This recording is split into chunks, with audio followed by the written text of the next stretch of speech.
Hello friends, Pixelbeard here. In today's intermediate deck building guide, I wanted to go over the concept of tanking. Tanking as a role probably has its origins in multi-user dungeons, which are the text-only predecessor to MMORPGs and tabletop games like Dungeons & Dragons. Tanks are especially prevalent in MOBAs like Dota 2 or League of Legends. In Arkham horror card game, tanking is an offshoot of the enemy management role. While you still aim to kill or evade enemies, you are also built to take lots of horror and damage for the team, or at least your allies and other assets do. To confuse things, tanky investigators aren't necessarily good at tanking for others. In order to fill the tank role, it's important to be able to kill or evade enemies. This rules out someone like Mintai Fan. She has access to cheap soak like Leather Coat, Cherished Keepsake, Dr. William T. Mailson, and Peter Silvestri, alongside health sanity stats of 7 and 7. However, she is poorly equipped to damage or evade enemies. In general, Guardians and Investigators that have access to Guardian cards make for the best tanks. Not only do you have access to the best level 0 weapons in the game, the real game changer for the tank role are assets that can take damage dealt to other Investigators at the same location. Before this, the tank would need to spend actions to engage enemies that are engaged to other Investigators or play the card Taunt. The ability to take damage from others was first seen with Brother Xavier in the Dunnage cycle. Xavier has some issues, mainly being very expensive to play at 5 resources, and he's unavailable until you spend XP.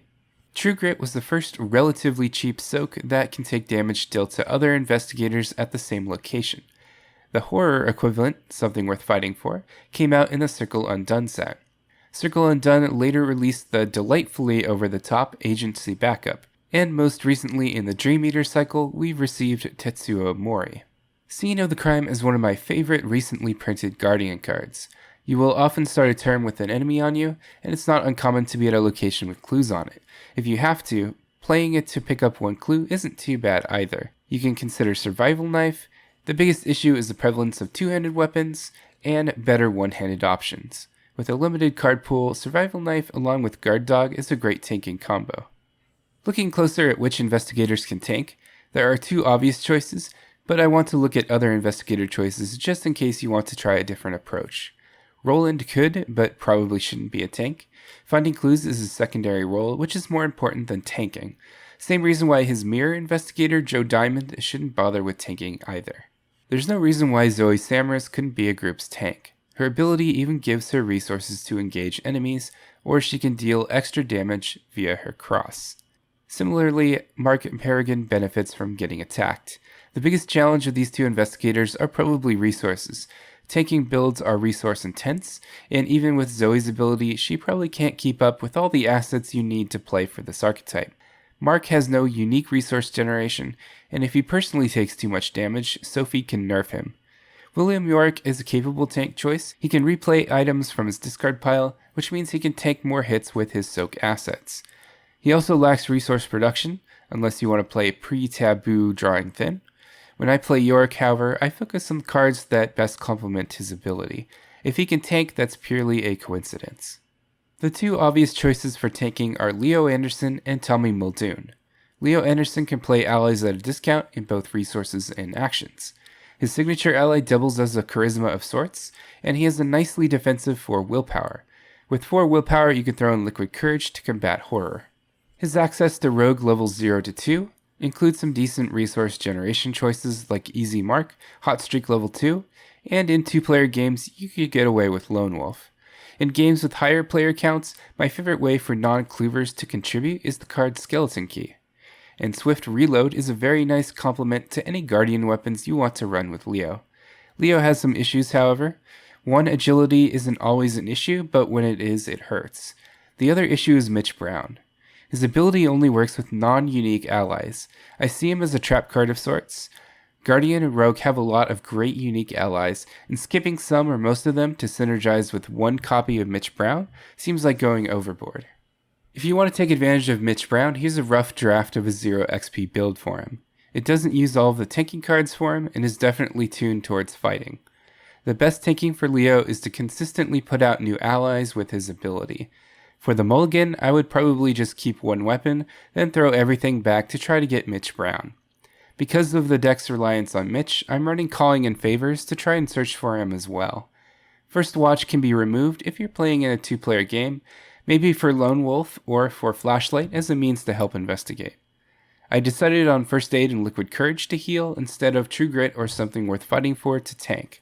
You can easily swap those cards for each other. Finally, even though he's unique, Tetsuo Mori is too good to ignore. And here's a 28 experience point Leo Anderson build.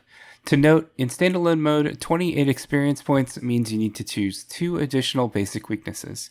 You can go up to 49 XP and add 4 additional weaknesses if you want. I usually end up with around 28 to 29 XP, but don't feel like that's a hard recommendation.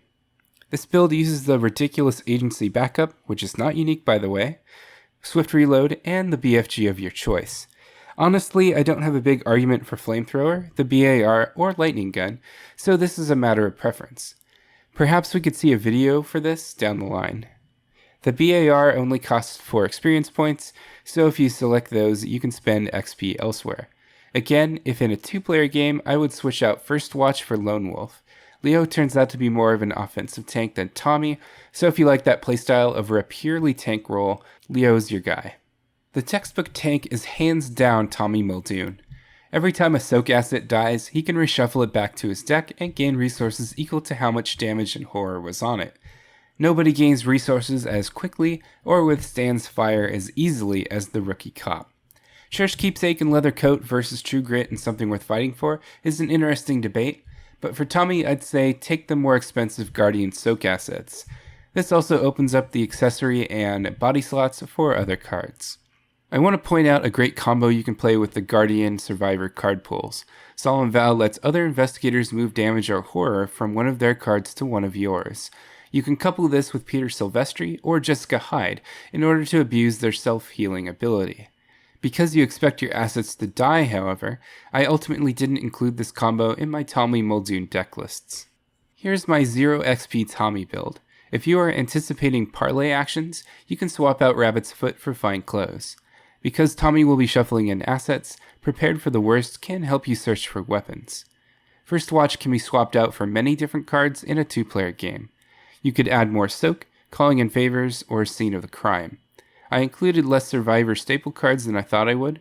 If you want a slightly more balanced deck list, you could remove assets for events like Lucky and your pick of Liquid I Found or Scene of the Crime.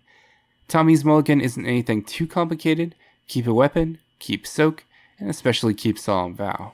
With 38 experience points, I gave Tommy 2 copies of Charisma, some expensive allies, and aimed to use a lot of extra resources with Keen Eye. It may be tuned a little bit too far into the Tommy can afford anything assumption. Upgraded 45 Thompson does return resources, which is nice. Agency Backup and upgraded Beat Cop can defeat themselves with their abilities, which will activate your ability. Flare is amazing to dig for an ally. I went with the BAR to fit underneath the 39 XP 3 additional basic weaknesses threshold.